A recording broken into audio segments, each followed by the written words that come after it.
Hello, everyone, and welcome to the second of our two Tech Tuesdays today for the month of October. I'm Jordan Darrow, and it's a pleasure to be here with you. This is our monthly IR Technology and Services Showcase held on the first Tuesday of each month, typically from 11 to 11:30. Today's session is being held at 11:40 to accommodate B2i Digital, who was on our schedule for last month, but we moved them to this month due to some other calendar issues. Our events, as you may know, are a one-stop destination to find the right products and service providers to maximize your effectiveness and ensure that you have the right tools uh, to basically achieve your IR goals in total. Each showcase here provides a continuing education platform for our partners to demonstrate their cutting-edge offerings and best practices to our staff, our clients, and other friends of the firm. A different IR tool is covered in each monthly showcase and will include those service providers which we believe are best in class or provide a unique solution to an important IR need. Our sessions are provided in a virtual format with a screen shared presentation led by the presenting partner for approximately 15 to 20 minutes, followed by a 10-minute Q&A session. Today's topic will cover investor matchmaking services with B2i Digital. We're pleased to have David Shapiro here to speak with us. You'll see his screen, and all audio lines will be left open so that you may ask questions at any time. If you don't want to be heard or have background noise, please disable your microphone. David, welcome to Tech Tuesdays with Darrow Associates, and thank you for being our partner. I'm going to now turn it over to you so that you may present your solution with our viewers. Thank you, Jordan. I appreciate the invitation to present and the opportunity to talk about what B2i Digital does and how we can all work together to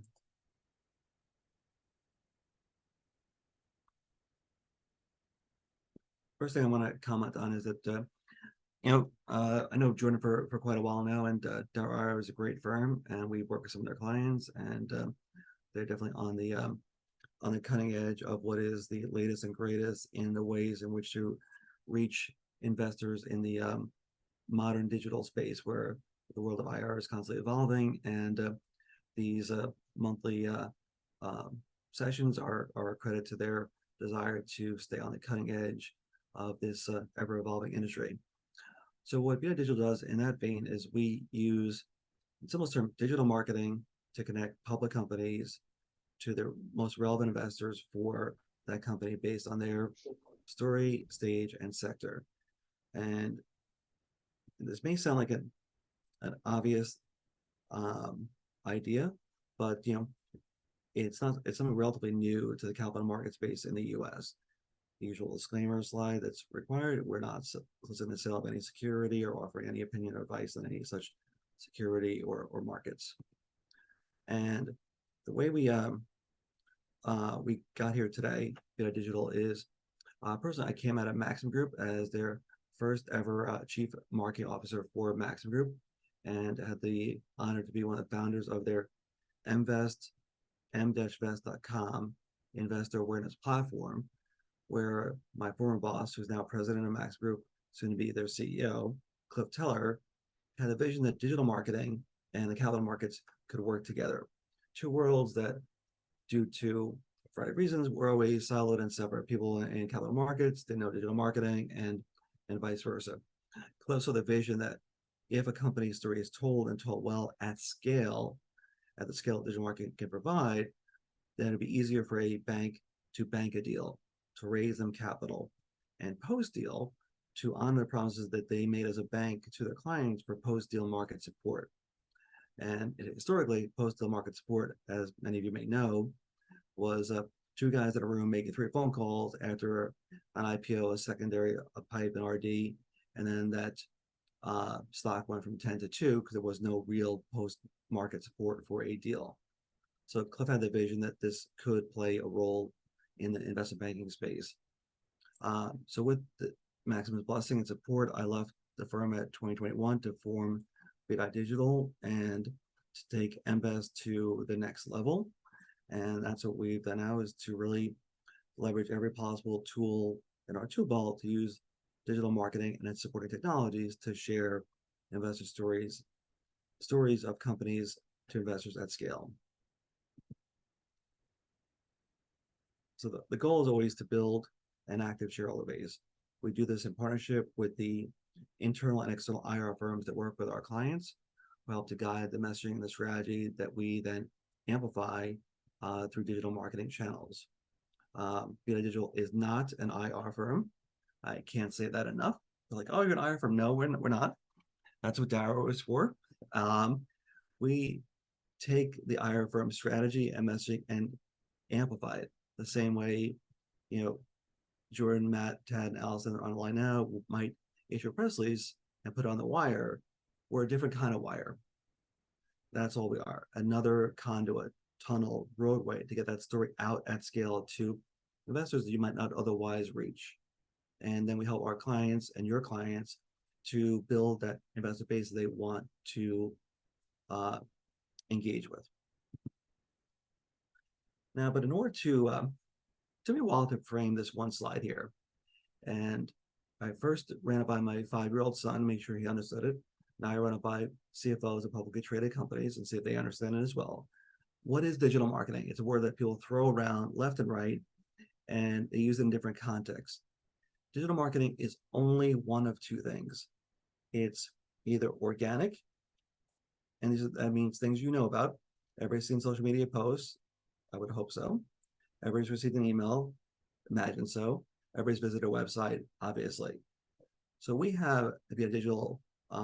We just actually updated this morning, 450,000 followers that follow B2i Digital content on LinkedIn, Facebook, Instagram, Twitter, and of course the threads, the Twitter knockoff that Facebook put out just to compete with Twitter. But we had to do it anyway because we're a marketing firm. Our email list is at 25,500 accredited, sophisticated, real investors who attend all the microcap conferences in the US. It's a very robust list that goes directly to the inboxes of the key influencers in the US capital markets. And it's a list we work hard to build. You may hear companies say like, oh, we got 3 million, 5 million investors on our list. No, we got 25,000 plus investors who are real investors who could look at a public company or pre-IPO company and want to learn more and engage with that company's story. Our website just hit 2.7 million visits since June 2022 to today. And our traffic is several thousand investors per day visiting our website. So organic is one side of the coin of digital marketing. The other side of the coin is paid ads, where a company can opt to put a budget to promote that post and have it reach more people, to get more people to view their profile on our website or view the IR section of their website. So you can do organic or paid. We do both. So a lot of firms may be like a publishing company and just publish organic content. Some may be like a paid digital agency just doing paid ads. We believe that you can't do half of digital marketing and do it well. So we leverage the synergy where you put out a post on LinkedIn, you give LinkedIn $50, and all of a sudden your organic reach goes up naturally because you get a little bit of money. And then paid allows you the option to say who you want to see that post. You want to be seen by accredited investors, CXO level executives, and you can direct who sees that post on LinkedIn, Facebook, Instagram, or Twitter. So the combination of organic and paid, 1 + 1 = 3 or 5. And the key here to emphasize is the top box is the story that's crafted by the IR firm or the IR representative of the firm. And the bottom of catching those inquiries also is a function, an IR function. So we build massive investor lists for our clients, and that individual hand-to-hand combat is handled by internal or external IR resources. We just are the pathway to get to that. So now if we agree on what digital marketing is, then we can move on to some more details. Well, David, if I may, on the last slide, on the paid column there, we deal with typically here companies that are below 3 billion in market cap, and invariably their budgets for IR programs and anything associated with it may be limited, typically are limited, capped in some cases. When it comes to paying for ads and utilizing the various resources that come our way in people that say, oh, well, let's do some kind of campaign and we'll do paid ads. They always say, well, the more you pay, the more ads you take out, the better your results will be. Are you finding, well, first, how much does the average company under your program here pay for such ads, and how many ads are they getting? And are you finding that there is a certain amount spent by market cap size? And also, are you seeing any change to this ad spend budgets as the economy has sort of, or not the market itself has been so challenged over the last several months? Are you seeing any change in, are people saying, maybe institutions are holding off, they're putting money into CDs and treasuries, getting better yields there, so they're not going into the equity market, so let's switch and go to retail, which is more likely to read some of your ads, the paid ads, as opposed to institutions not reading the paid ads as much? Yeah, absolutely. So money is an issue for most companies, whether they're micro cap, small cap, mid cap, and everybody is on a budget. So we offer different tiers of how much you can pay for your paid ad portion of your campaign. First tier is 0, and we can leverage our ever-growing organic following and just do social media posts with our community, use our email list, and use our website. And we have success stories of people just doing organic and not doing any paid ad campaigns at all. Then the determination of how much you spend and when you spend on paid ads is based on cash flow, from operations, cash in the bank, and catalysts. So cash and catalysts determine your paid ad budget. I have companies right now that are saying, David, pause the paid ads, or David, spend $20,000 a week on paid ads. We have some news coming out, really get our story out there in front of investors, so every investor, retail and institutional investor, knows about what we're doing, so we're in front of all the relevant eyeballs in the U.S. capital markets.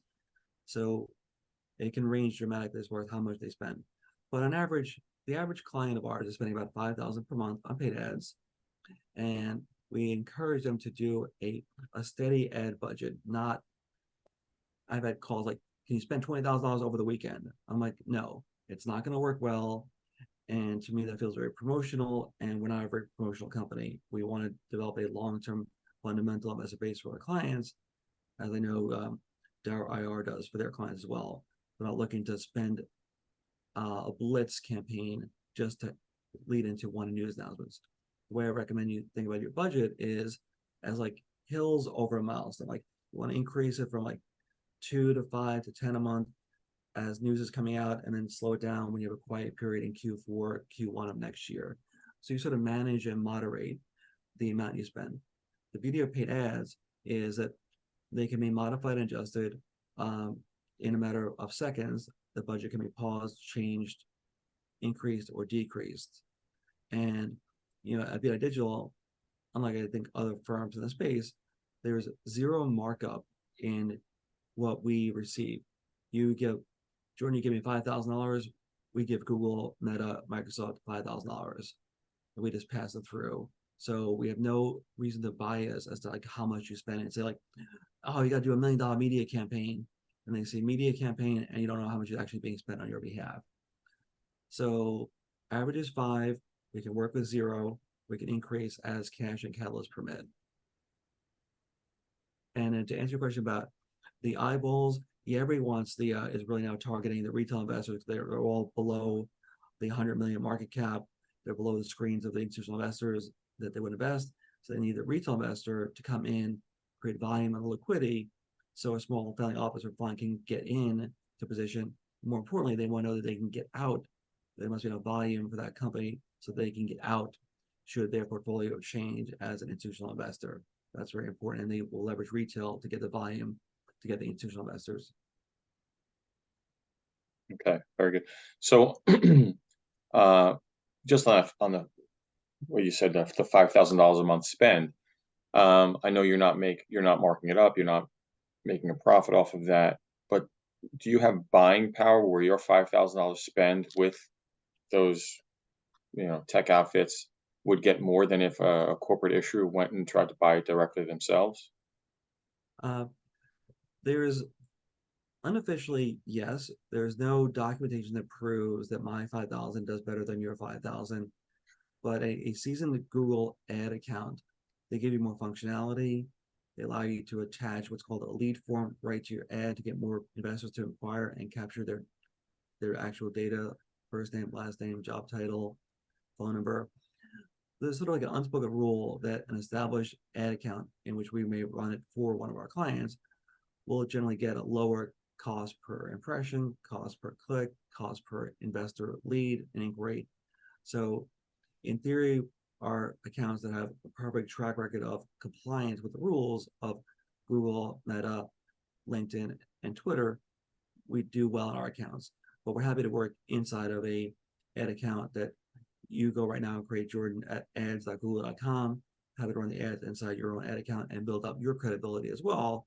So you have that added functionality that's offered as you hit certain spend levels and the added credibility of being an established, well-behaving ad platform that doesn't break the rules of millions of rules of what you can and can't say on each platform. Right. So on your spend levels, how much do you spend typically with each organization? Google, Meta, Microsoft, LinkedIn, Twitter, or X? Well, on a $5,000 budget, our split will be about 3,000 on Google. 500 will pull aside for promotion of social media posts whenever they have news that comes out, and the remaining $1,500 on Meta for lead generation ads because it's very good for getting leads, being investor contact information that you can add to their IR list that they can then use to communicate as news comes out. It will be a typical allocation.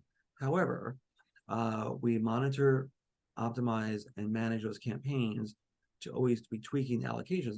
We're seeing a very good cost per lead on Meta, which covers Facebook and Instagram. May put more there. If Google is doing better on its lead generation and engagement, time on site, and people visiting the profile for our clients, then we may shift it that way. So that's what we start with, but then every campaign ends up different because we're always watching it. Yeah, you're seeing where you have better uptake, and then you'll allocate more money towards that platform. Exactly. Okay, great. Thank you. This is just a quick visual sample of um, they see content. It could be a post, an email, an ad.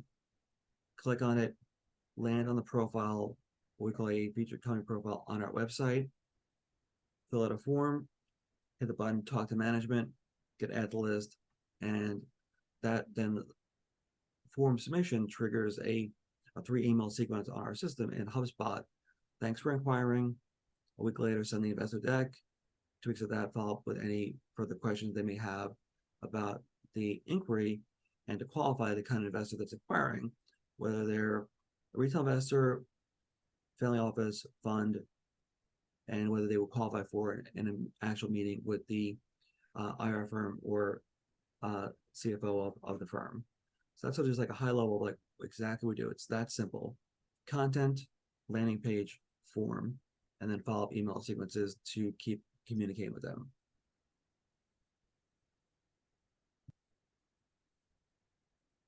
And just to sort of show you like the breadth of like what we, up to 2.7 million investor views of content on B2iDigital.com, delivered over, just broke 100 million ad impressions that we've managed, that we deliver on behalf of our clients. Investor email size 25.5 thousand that we can email directly about our clients who have spent 25,519 hours reading about B2i Digital featured companies on our platform.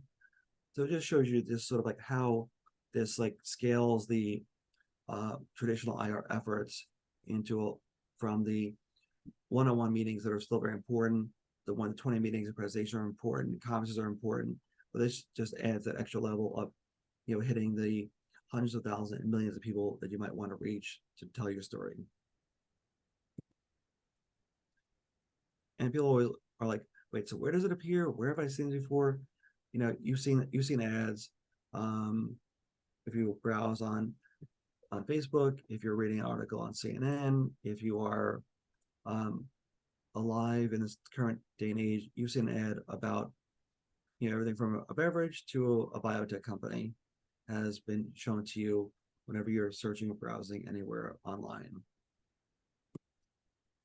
You know, you I always ask people this sort of trick question: what is the most commonly used effective equity research tool on the planet? And they may start quoting Seeking Alpha or some stock tweets. I say Google. Google is where people start. And then I make sure that one of the first campaigns we build is a campaign buying the ticker symbol from Google of a company's ticker, so that when people search for it, they see an ad about the company.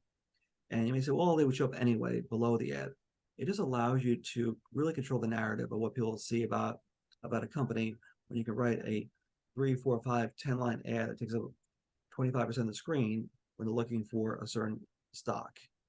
And when you're buying your own name, it has a very low cost per click versus trying to buy top 10 tech stocks would cost you $20 per click. Buying UNCY biotech company stock costs about 25 cents per click. So when you're sort of buying your own name, it has a relevance. Google rewards you, and your cost for each click, which you only pay if someone actually clicks on the ad, then you actually do very well with your ad budget. So we spend the ad budget in a wise manner to make sure you get the most value for it. So can we take a look at WISA, because I'm a little familiar with that company. Do you have a case study in a sense of how you measure success for them?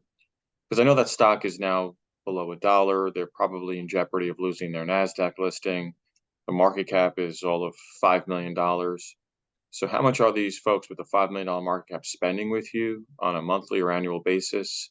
What are you doing for them, and how do you see you delivering results for them? Uh, uh, WISO actually is currently on pause with our firm. So we were with them for quite some time while we were at Maxim Group and post Maxim, and they've been through a number of different scenarios over their lifespan as a publicly traded company. So Brett recently at an event, and we're going to talk again about how we can re-engage as a B2C and B2B company. He knows the value of digital marketing, and while we were engaged, we were able to see results of engagement, impressions, investor inquiries, and we were able to see correlations. However, the one thing that marketing can't do is, even if it could do it, I wouldn't do it. It can't change the trajectory of a stock. We can only match the market to the value that it deserves. So if a company is doing well or not doing well, and right now I'm not commenting on WISA at all, I don't comment on individual securities, we can help a company to do better if they're misunderstood. And so we can help get the word out, and we can help certain companies, and we may re-engage with WISA at some point to talk to them about how we can tell their news forthcoming if they feel that there is a true disconnect between their current market cap and market valuation and what they believe that they should be getting if people understood what their current situation is and their current plans are going to be. Right. We tend to counsel our clients that 50% of the movement in your stock will be predicated on the overall market's move. And then 25% of the movement of their stock will be predicated on financial and operating performance. So that's 75% of influence on their stock has nothing to do with the IR firm or the strategies that we implement. Really? So we're only they would call us up and say blame us. They blame us when the stock goes down and no credit when it goes up. I thought we're only responsible for the stock going down.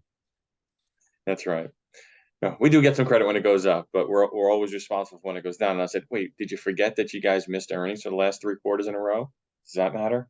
That you missed your targets, you missed everything, you've reduced guidance. Does that matter? You delayed, a launch of a new product, or your pre-revenue and you delayed commercialization or have no contracts. Does that matter? You burned through more cash than you thought. Your SG&A's through the roof. Uh, let's go engage B2i for $20,000 a month. Yeah, that's going to change things. That's just going to ram up your SG&A, and if you're not performing, if you're not hitting your milestones, then you know, as they say, all bets are off. Yeah. So all we can do, Jordan, is share the story and counsel our clients and play the role as their therapist. So like people are always impressed when we're like, how did you get my ad on Yahoo Finance on the top as a header? What did that cost you? 5-10 grand? I'm like, actually nothing. It is a placement option on Google. Google buys that space, and then you only pay for it if someone actually clicks on that. Um, Avalon Global Care, AIM Immunotech ad, and then you pay about 15, 20, 25 cents per click.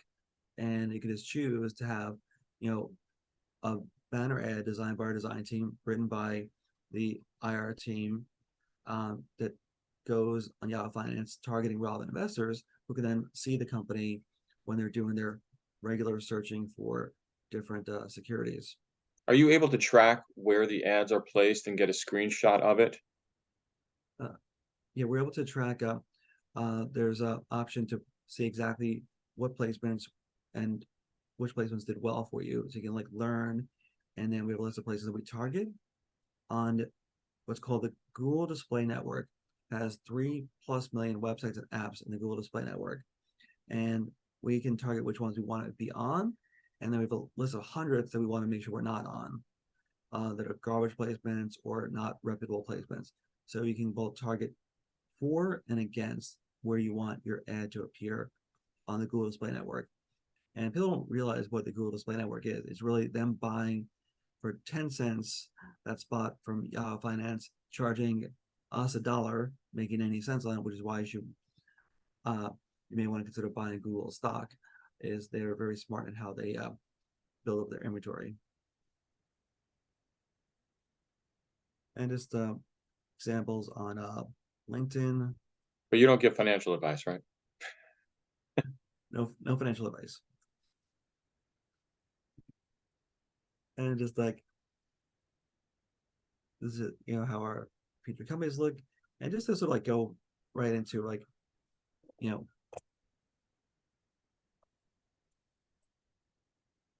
so these are the future companies that are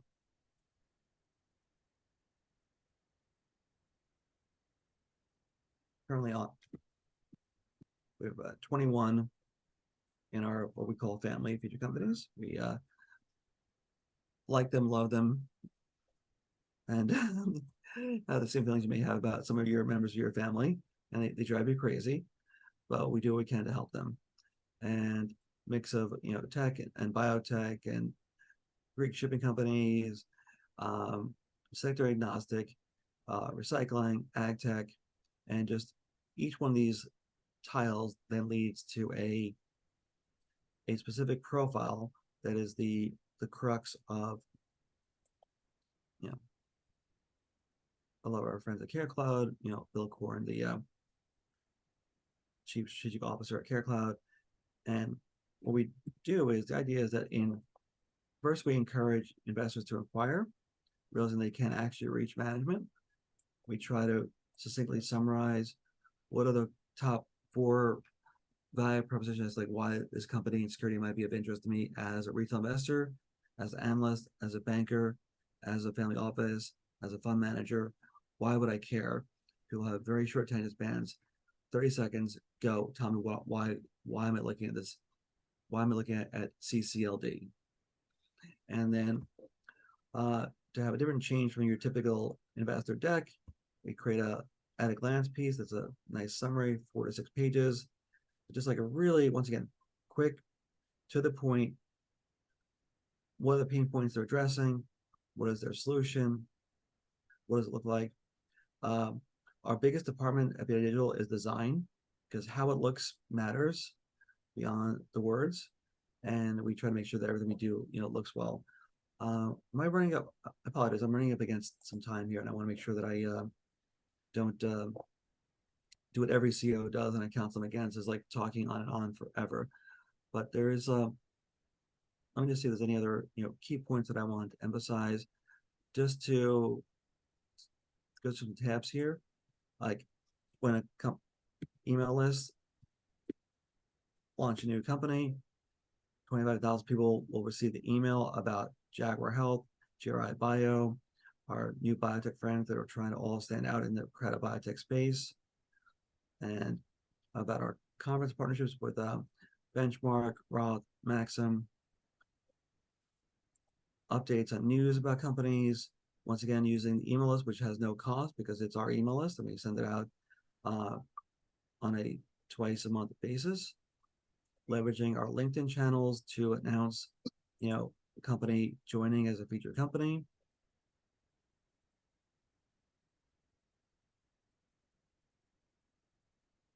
Renovera Bioscience just joined us this week. A very interesting company. It's a biotech merging with an AI company.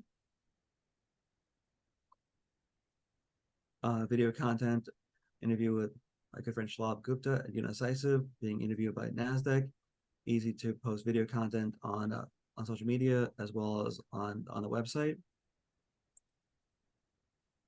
Here's where I would take, Jordan, one of your press releases and summarize it with no opinions nor sidebars, but add the visual imagery that makes it compelling and encourages people to look at the profile or click through to the press release. And if you go to a social media account, you can see in action, a post, and here it is seen by 15.9 thousand people, and it just went up yesterday. Reposted 3 times, like 13 times. So you can see real engagement of people looking at interesting companies. And same on Facebook and Instagram. And then earlier you mentioned that you can have no budget or you can have 5,000 a month budget for ad spending. But for the services that your firm provides, not the ad spend, what is the cost per month? I'm embarrassed to say because we charge too little. And my wife's always yelling at me that I need to raise our rates. Our retainer is between like 6,000 to 9,000 per month, based on contract and payment terms. Okay. So we our goal is to make it a logical add-on where it's not too cost prohibitive if they have some cash in the bank. 6-month contract prepaid is $36,000. So $36,000 is our bear market pricing until the capital markets really open up again. And that $36,000 for 6 months will go up to something higher. That'll make my wife happy and support my 2 kids living in New York City, going to private school. But for now, that's where we're at, and trying to keep it reasonable. We're like, people say like, "Whoa, that's a lot of money." I'm like, "Are you kidding me?" We think it's a pretty fair retainer and allows us to work closely with our IR friends. And one last point that I want to open up to any more questions is like, we actually give you and the company the emails of people that fill out a form, or actually just those who even visit the profile on our site. So this weekly report goes out, and 1,889 emails that can be, these actually are ones who filled out a form on Unicisive's profile on our website. Right click, export, and the list is yours. So we don't hold the list hostage. We share it willingly with our clients and their IR representation. And what about people that touch the Unicisive via social media? The only way we can get, we are able to get emails 2 ways. One is we have a technology on our website that allows us to de-anonymize visitors if they have cookies enabled in their browser, and our tech then can pick up who they are. So this list here is people who visited Treasure Global's website and didn't necessarily fill out a form, but we know they visited. They agreed to our cookie consent banner to allow us to contact them, and allows us to further build lists from 2 sources: ones who raise their hand, fill out a form, those who visit and agree to be contacted by a consent banner on our website. So it allows us to build two lists for our clients. Right. So for those that de-anonymize, you're able to provide your client with that person's information. Yep. And it's fully compliant as per the cookie consent banner on our website, and you can export and contact them saying like, you know, we know you have an interest in XYZ company. How can we be of assistance? Okay, very good. And then just like AIM Immunotech is a company that has spent exactly $0 on ad budget. I've been with them for some time, and not that we'll get any credit or take credit for it, but year to date up 30%. Call it coincidence, correlation, whatever you want. And we just tell their story, regular social media posts, inclusion in our emails, and they've been able to. I mean, obviously, their stock is not great. They wish it was higher, but they're moving in the right direction, and just general awareness is helping them because they do release generally good news on an ongoing basis. And there's one last thing to mention is that for the sake of our website traffic and to bring people to our site, is we partner with a lot of the major broker dealers in the US as a sponsor and a marketing partner, where we help to actually market the event and all presenting companies, where this is on Roth's page, where they literally like link from their site to our site to give us cross traffic of qualified investors who are looking at Roth or Maxim or Benchmark, and other broker dealers will literally link to our website and feature companies in order to help us to expand our traffic to our site and help our clients. So the Commerce Partnership is a way, it's content marketing 101, and just a way to, have our content, our company seen by more people.